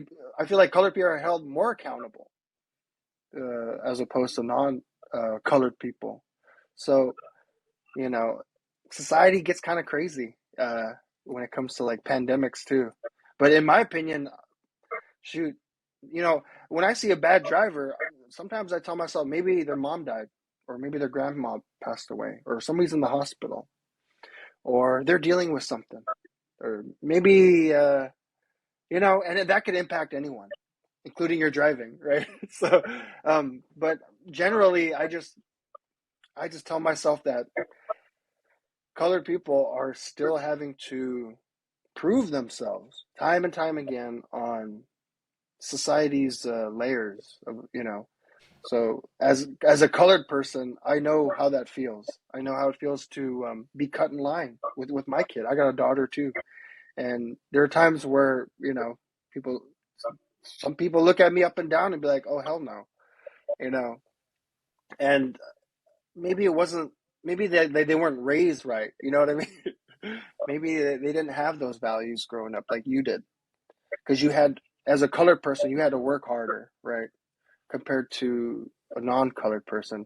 Or maybe they think you're colored too, because I have a friend, he looks very black, but he is not. He's actually native. And then it goes the same with some of my other friends, and they find themselves living in those shoes, but in the color perspective, I feel like it's not equal in the world. Black and colored and Hispanics and, colored people aren't treated the same. Unless you're part of some kind of like interracial scholarship program or something, like I feel like the world needs to catch up and educate themselves on the disparities in society that we have today. And yeah, that's why I always test it, like order pizza, sound real ghetto and then sound real professional and see how the pizza looks after. And sometimes you'd be surprised. I get really angry at non-colored complacency is what I would look at it as, where people think, oh yeah, you need to be XYZ, when really you're like a rainbow. You're not black and white, like. So I try to find patience and patience with other people who don't have patience, right? We got to take the high road, right? We're better than that, right? And Yeah. you almost have a responsibility to who you are to hold that, because you are stronger and you're more than that. You're more than those degrading words or people ignoring you when you're trying to cross the street with your kid, or certain things in life that are racially degrading. But I feel like some people are just naive. They just don't want to. You take the T out of native, it's naive. You get real comfortable, and so and that goes with complacency. Some people like to be dumb, or not, that's mean to say, but living, dumb means like, oh, I didn't know I couldn't eat your sandwich in the fridge. You're like, you damn well should have known if I had my name on it. Well, I didn't know. You see, you could. There's like a gray area, and I feel like they're pulling that card a little too much. But knowing that you're better than that you don't need to go higher in life or at your work or in a position to stoop that low. So yeah, and that goes with your values in the core and finding your center or balance. So, but I'm glad you asked that question, because there's a lot of things. A lot of people struggle with those things in society that we don't talk about enough. But Yeah, did I I agree. answer your Thank you. question? You did. I appreciate that too, Gabe. And yeah, I think the unsaid burden is on me. I'm black. I think the unsaid burden is on me, regardless if I like it or not, to prove that I'm not the stereotype. You know what I mean? Like, and maybe at one point I was, but to prove that I'm not the stereotype today, like, when I have interactions with people, at times it almost feels like, I'm being prompted to act out of rage and violence. So, it can show that I am, that I am what, people perceive me and my people to be, you know what I'm saying? And Yes. so yeah, I feel like that burden is on me to just continue to prove that that's not who I am. And not to go too much deeper into this, but I feel like, as a black person that's from the inner city, I feel like we weren't, as a whole, when I say we, I know there are individuals that were, but as a whole, I think we weren't trained to be politically correct. And what I mean is how to fight politically. Like, and in an office environment, there's a whole lot of politics that comes with it, and people are trained to assault you verbally. You know what I mean? Without saying "f you, mother effer" or something like that. You know what I mean? Right. And they're trained to keep their calmness while doing it. Versus, at a young age, I was taught, by my mom, not so much my dad, but by my mom and by the people that I was around. If somebody disrespects you, fight them. So, when things like that Stand your ground. Stand up. Yeah, stand your ground. So when that's instilled in you as a kid, and those are your morals and values, and you grow up and you find yourself in a work environment, and people are, they're sharp and they're using these terminologies, and they're like kind of cutting you down and stuff like that. It's kind of hard not to revert back to what you always knew. But just not in the workplace, just in general, like even like I was saying at the grocery store, I'm a super polite person. So, I always, if I'm walking in front of somebody or if I'm close to somebody, I say, "Excuse me." That seems to not be the case, here in Fairbanks, or I don't know if it's just a me thing, or, you know what I mean? Like, I'm from the South, so that's what I'm used to. And, it could just be frustrating when that type of stuff's happening. But I've done well thus far, but I just wanted to see what someone else thought. So, yeah, you did answer my question, and I appreciate that, Gabe. Yeah, I could touch a little bit more. It's like, man, you're doing great if you're able to emotionally detect that there's something off, out of balance in the world, but that you could check yourself and to kind of remind, like, hey, like what your mom said, or maybe not stand your ground, but stand your ground in a different way, intellectually, emotionally, and have that balance that is really hard. And I feel like it's not in Fairbanks, it's everywhere. And I lived in Louisiana for 2.5 years until Hurricane Katrina hit. And I'm going to tell you, lots of love in the South. You know, it reminds me of the villages where everyone waving at you, or you got this Yeah. warm vibe, and you could taste it in the food. You know, just like they got a lot of soul. You know, and a lot of colored people, I feel like they have that soul. It's like a fire within them. And I feel like your guys' culture is so beautiful because y'all got your guys' culture stripped away, completely colonized, and then you guys reinvented yourselves. You guys and still kept your, you know, a lot of the things, which is so beautiful. Like hip hop and rap has been so inspiring my life, and you know, and has healed me. But I've also seen how it's done good in cultures where they don't even have any idea how you guys had to thrive and you know or barely survive. And like as a native person, I always like look up to black people like that's crazy that you guys are on top of things to some degree. Not all the way in my opinion. I mean like I feel like everyone you guys should be respected more. Just how we respect white people, I feel like, you know. And I say this in a nice way, but yeah, like you guys been through a lot. And I feel like a lot of the degradation in cultures like that in society is due to the fact that people don't know how hard it was for like it was you know when colonization happened and how that shift became because like if you look at natives with boarding schools you were beaten for speaking your language. It's kind of the same when you know colonizers brought you know slaves and they stole people and stole their cultures. You see it's very aligned. I feel it's very aligned as far as like your identity is being stripped and you're being told these are the standards. But like just like a native, just like in indigenous people, we adapt, and you could use those things for your benefit. As far as you know, being more patient and be that better person in society. Because I feel like we were babies, we were born perfect. We you know, it's society that influences us. You know, so because and I feel like people are genuinely good people. Deep down, they want goodness. Sometimes it isn't for everyone, you know, maybe they're going through rough patches, but we were all babies born from our moms, you know, and we were all babies that didn't know any better, right? And so it just, society's changed us, you know. How I deal with racism, like blatantly, I walk away from it, try to be the bigger man.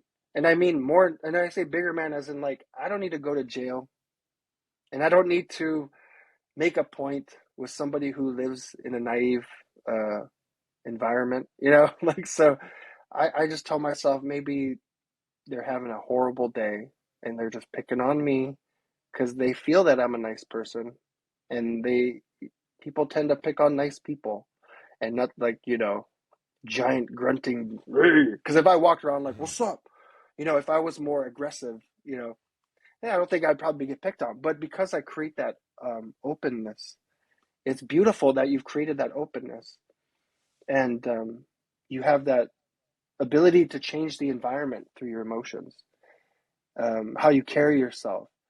Um, because like I asked some elder, I say, hey, how, elder, you know, I asked her, how can I be more native? Because I don't feel native. I don't know how this world works because I don't feel accepted. And they said, it's not what you do that makes you native. It's how you treat yourself and other people that makes you native.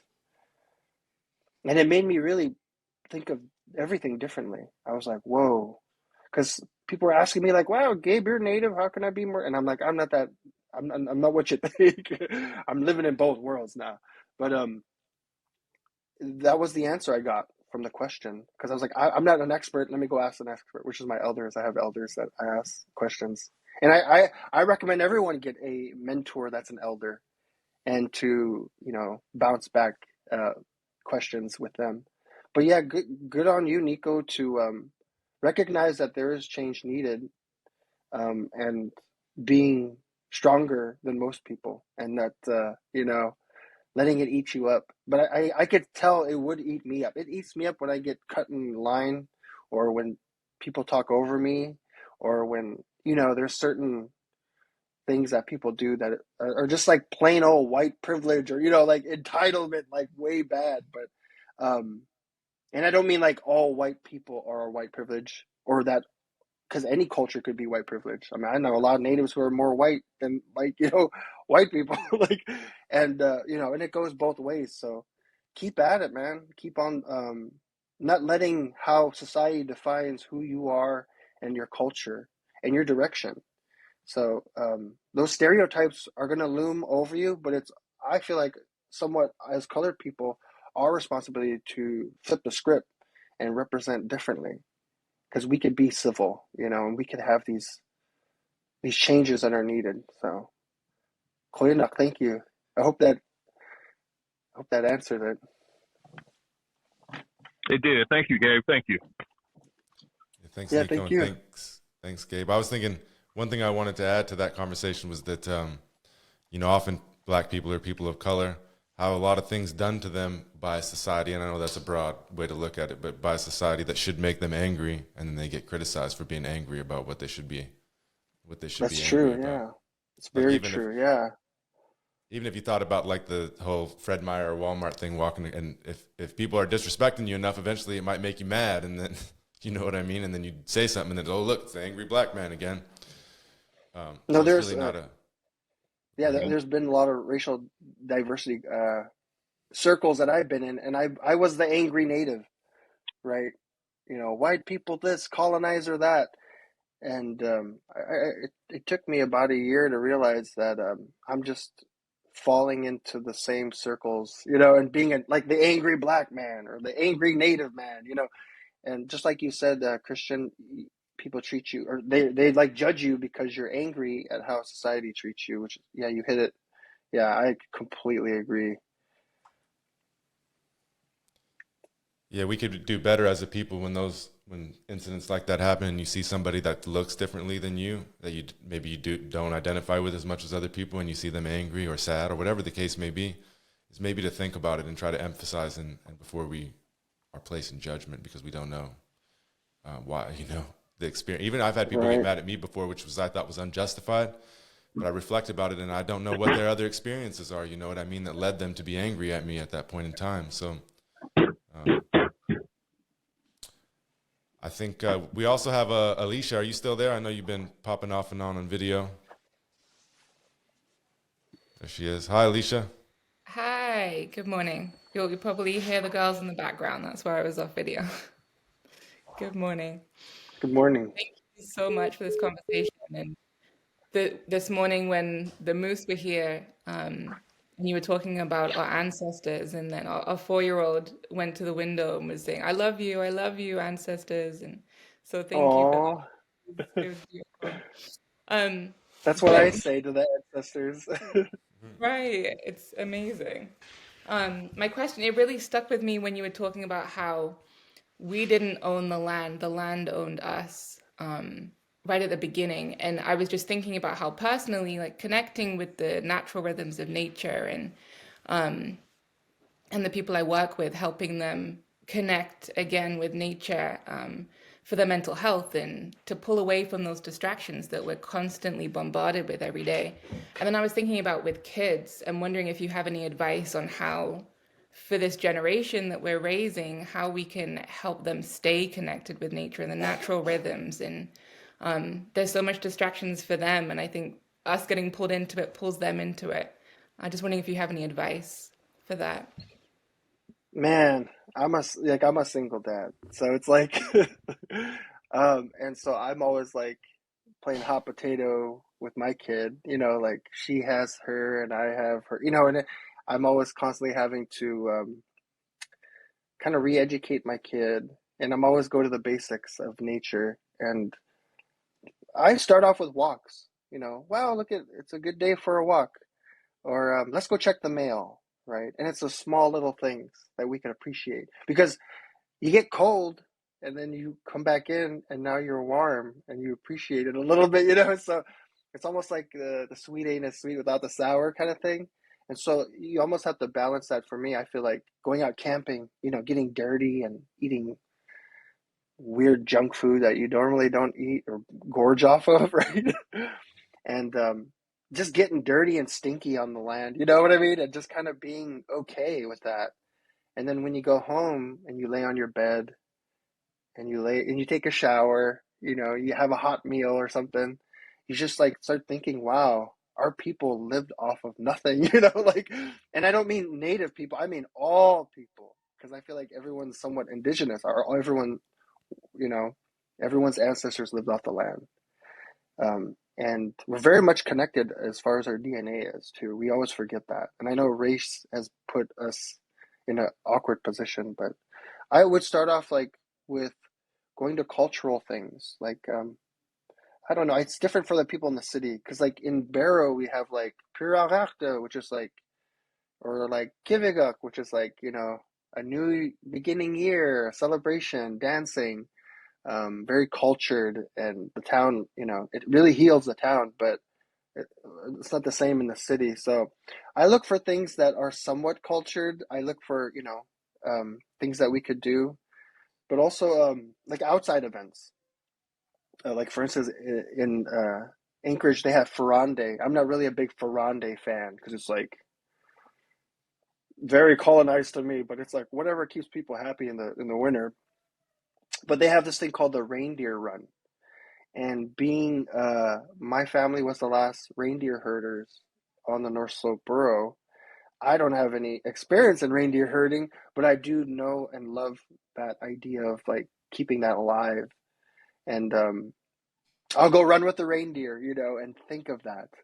And, one of these days I'm going to dress all indigenous, parka and spear, and run with the reindeer, like really, you know what I mean? And so I connect, and everyone connects differently, right? Some people, when I was a kid, my sister used to love bugs. She was fascinated by them. She wanted to know, like entomologists, like, they want to know what their purpose is or how they affect biology, and, and all these little layers. And, it was fun for me that she liked it, but I'm really not a bug guy, but I appreciate that she could vibe with that. So I don't know, for me, going on a walk, and when you're on a walk, sing songs, even if it's Bob Marley, or, even if it's, I love Bob Marley. So it's like, I like Sublime and 311 and, or like Led Zeppelin or something like that, whatever you like. Ask Aaliyah, do Other you like things we Uncle like to Bob, do. Aaliyah?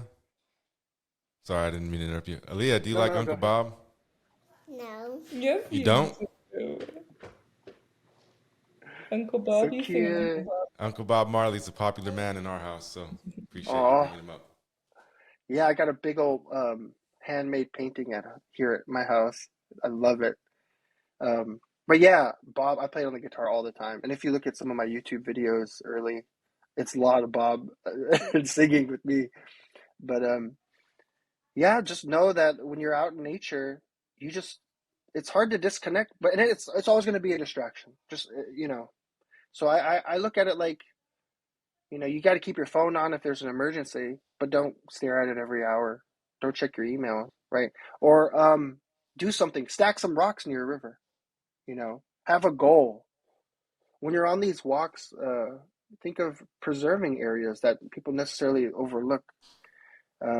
Like for instance, there was this like frisbee golf area here in Anchorage that I love frisbee golfing, and there would be trash everywhere.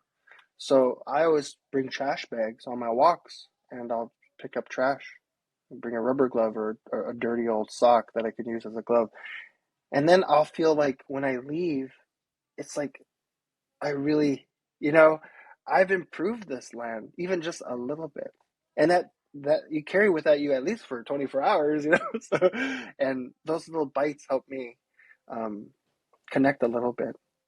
And look out, look at nature. When you see animals, remember your ancestors, remember your family members that passed away, because they could be in that spirit. They could be there trying to say hello, or maybe they're just following you because they're checking on you. Maybe they sense something that you don't. So I honor animals like that. Like they're not. What hunting isn't me chasing an animal. It's the animal giving itself to us to feed my family or people that are in need, because I give away a lot of native food too, because that's how we survive, right? So yeah, I mean, I guess there's numbers of ways you could do it. I mean, I brought a guitar out camping. I love bringing the guitar out, and it doesn't necessarily like disconnect from Western society, but in a weird way, it helps me be sitting in the middle of the wherever, longer. And then I'm forced to have to, be in that element. So, yeah, just be like, think of it as like, wow, our people used to thrive out here. And no matter where you live, right? Like humans thrived on this land. Like that's beautiful, right? Like, and they had nothing. And I always remind myself that, pinch myself, like, wow, we got it so easy now, right? So, and then when I'm out there, I'm honored because like there's some places like in the cities, there's no nature, like in New York, they got a little patch of park. You got a couple parks here and there, right? It's not very naturey, right? So when I am in nature, I'm like, wow, like this. Fast forward to 100 years from now, 1,000 years, will this exist? Will the people of this land be land bearers and be able to harness the ability to have patience and not, take advantage of the elements or like, the resources, so, and I get everyone wants to get rich, right? Like if you were out walking your favorite park and you discovered gold, would you harvest it or, on your land, or would you continue it for the next generations? And I feel like a lot of people battle with that. So I feel like let's keep it going. Let's go thousands of years, right? Like, but yeah, kids will always love nature when they're berry picking, right? Learn to maybe learn to find those certain berries, like the blueberries, like to be on mountain areas or gullies, or like salmon berries or cloudberries, like coastal regions, or where the wind hits, And those took years for me to develop, to understand, hanging out with elders, because the women back in the day were the berry pickers, but in reality, that wasn't so. They were just better with raising children than men were. I feel like. And men were like, I'll just go run out and go chase animals.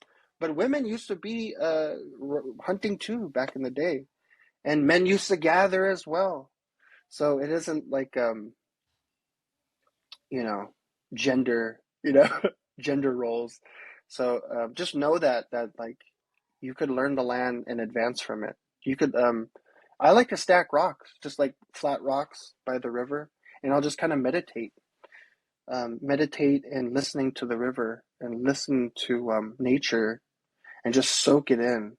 Because so often when we go to the city, where we go home or school or work, just so much noise, just like our phones. It's like advertisements, and it's insane how much we absorb as humans, like information wise. But sometimes it's good to just kind of disconnect. So yeah. And then like when you practice that, your kids learn it too. Because my kid, she loves being out. Some days it's ugly and blizzard out, and she knows me. I'm like, let's go out and play.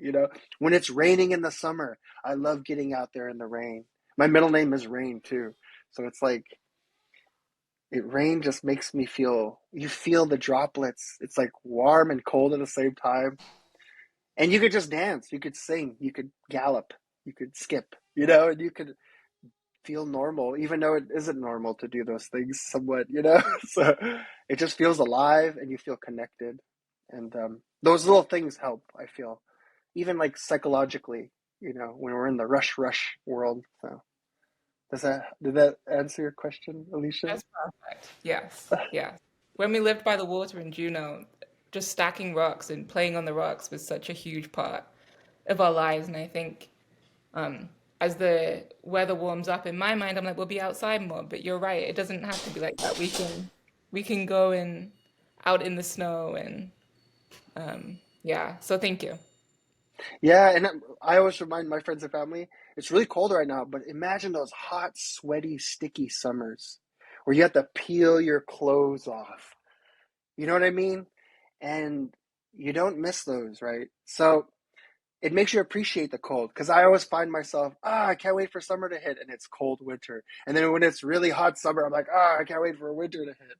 And I feel like I'm so like, indecisive in my direction as far as weather and climate is. But I'm like, you gotta appreciate it, if you're gonna get out there, like, yeah, get snowy, get crazy, make snow angels, go make a snowman, find some old willow branches and pretend you're a colonizer with a flag, and you're like, I claim here this fort. And I was getting like, I used to pretend to be the Indian and the cowboy when I was a kid. So it was like, because I felt like I was kind of both in a weird way.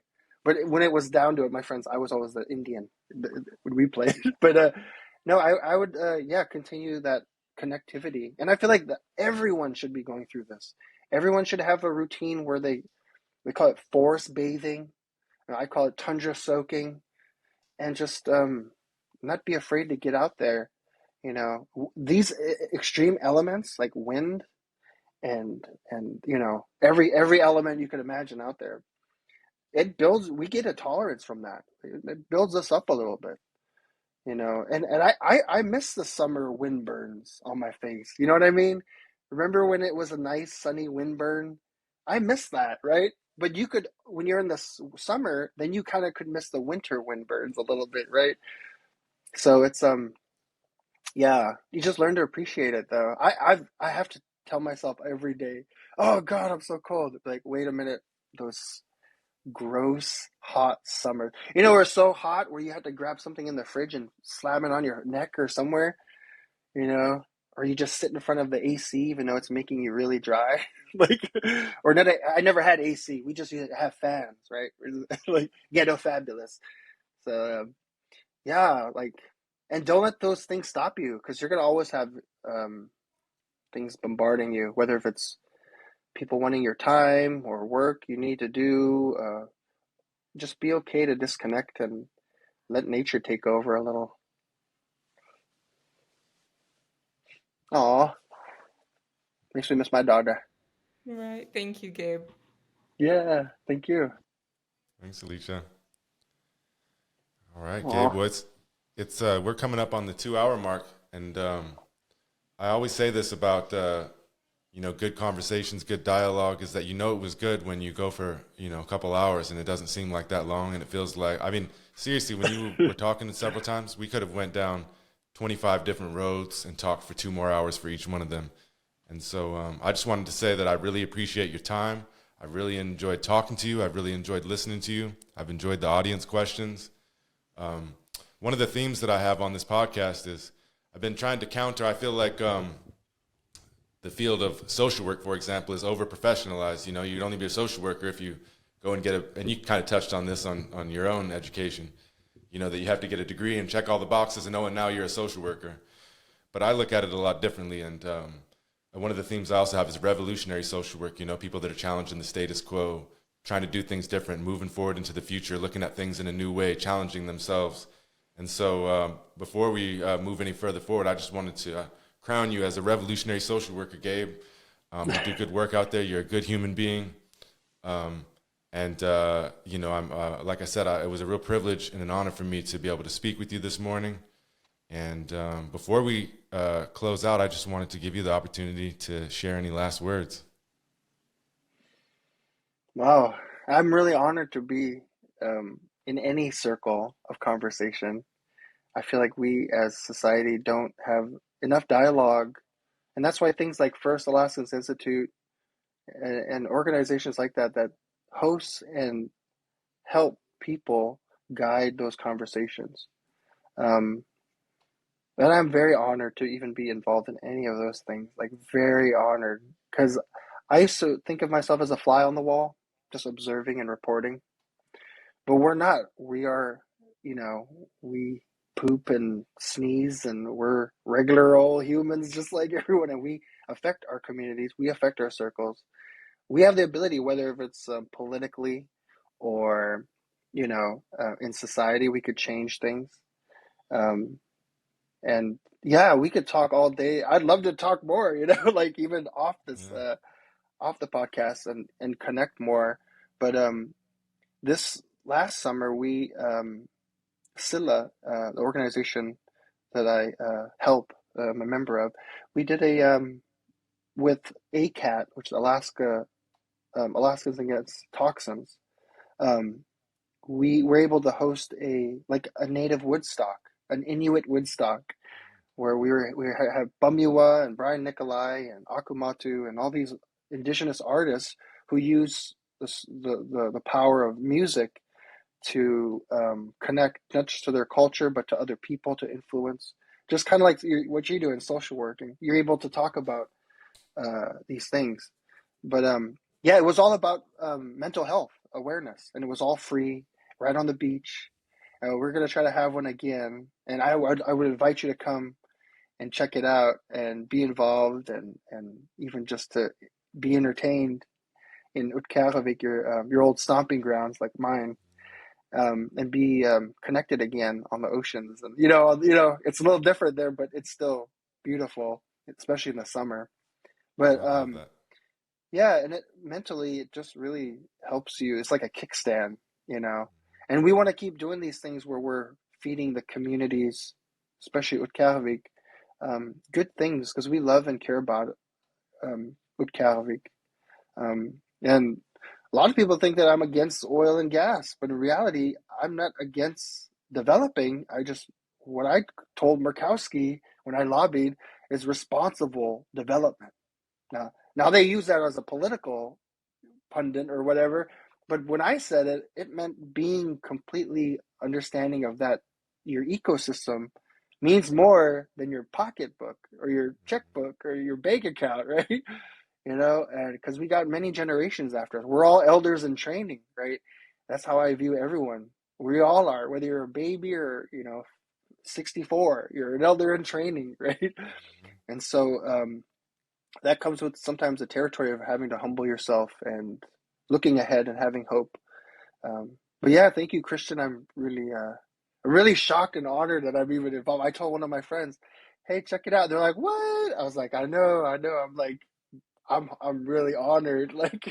And Val Davidson, the president of ANTHC, honored me one time and had the whole room standing up. Like, oh yeah, Gabe was involved in the helping out whaling crew. This was a while ago, before she was lieutenant governor, and she had honored me, and I was running the camera for, I'm a cameraman too, hired by an organization, and she had recognized me and asked me how I was and how my community was, and whaling season and all this, and she had honored me, and I was so honored I almost cried. I was just like, and I told her recently in the advanced Native political leadership that I just graduated from this year, or 2023, and I told her that was the biggest thing. I'm so honored. So you giving me this opportunity, I'm very honored and grateful, to be a part of your social work, your drive, this revolution, or even the vision that you have to see a more just world, So, yeah, anytime. I could be Yeah, a well, special guest. We could do native word of the day.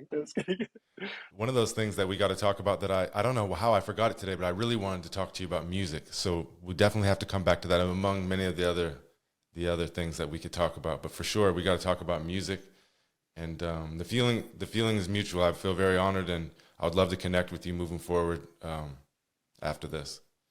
Yeah, anytime. Let's do a music episode in the future or something, or we could even Yeah. just jam out sometime. Whatever. Yeah, for sure. We'll have to see if Sarah wants to get involved too. I know you mentioned her, and I think she's a very unique individual that could contribute a lot as well. So She's inspiring to me, even as a native. She's told me she's been one time I was going through a breakup. She's like, "Hey, Gabe, write it down, write it on paper. You're a good musician." I'm like, "Oh yeah," I wrote it down, writing it down, and I created a song called Mikiak, which is about loving fermented whale mukduk and all these things, right? About getting crunked on Mikiak, basically, and it was beautiful. And she's not afraid to say, "Hey, this is so beautiful, what you're doing and all these things." And there was a time where I threw a piece of gum wrapper on the ground. I was like, walking down the road, and she said, "Hey, don't be a litter bug." And I was like, "Oh shit, you're right," and it put me in check. But she's one of my good friends that has been always pushing me to be who I am, not afraid or unapologetically Inupiaq, and understanding my quirks, I guess you'd say, or my weirdness growing up. And music, we've always, I mean, you live in a village or in a small rural area, music's gonna have to, music's helped me stay out of trouble, right? It's kept me distracted. It's kept me aligned with myself and my words. Like walking and talking are two different things, right? How you live and how you talk. It's kept me balanced on both. So, yeah, definitely, I'd be more than happy, and I'm sure she would be too. And we're planning to do more musical festivals in the future. Yeah, well, keep me posted on that, and yeah, let's do the best we can to try to make that episode with Sarah, with the three of us or more, but at least the three of us. And Yes. yeah, keep me posted on the music festival and anything in that realm. And we're on the road system now, and we just bought a truck, so we'll be down that way more often than not, especially as soon as the weather clears up. So I'll connect with you for sure.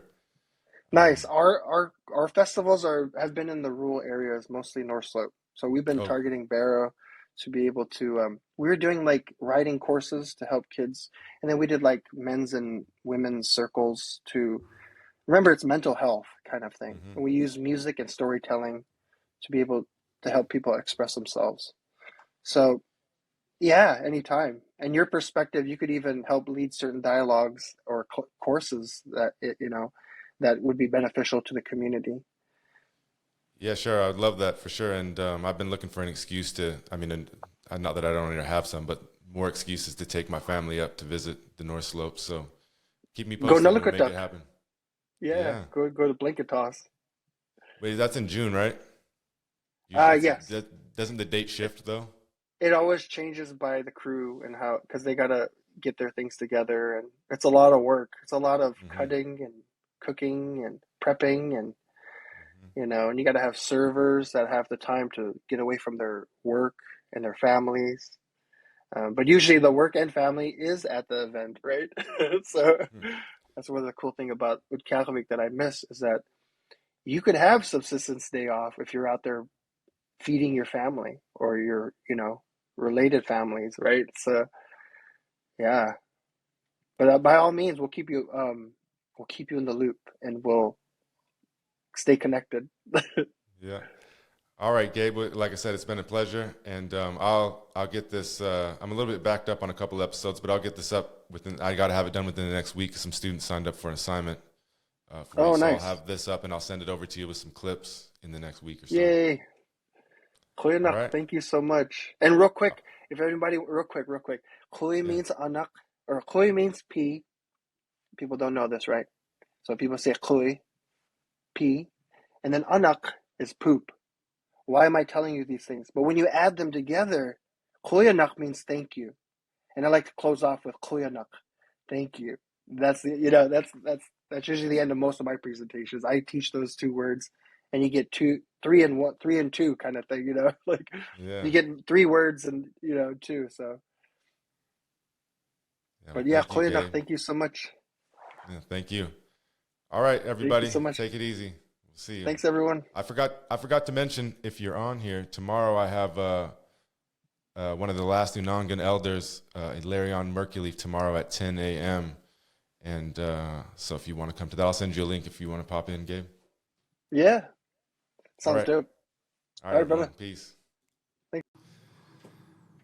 This episode was recorded live on Saturday, February 3rd, 2024. This episode featured Gabe Tegoseak, and it was hosted by Christian Ace Stettler.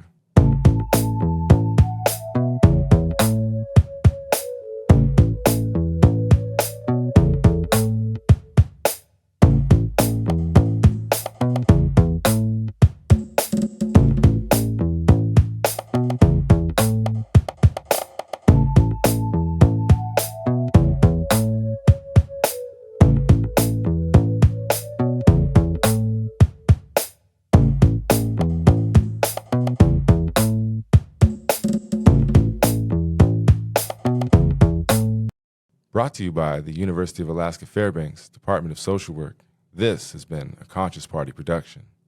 You've been listening to The Critical Social Worker, a revolutionary storytelling podcast. Your story, my story, our story. All right, everybody, until next time, keep being revolutionary. Peace.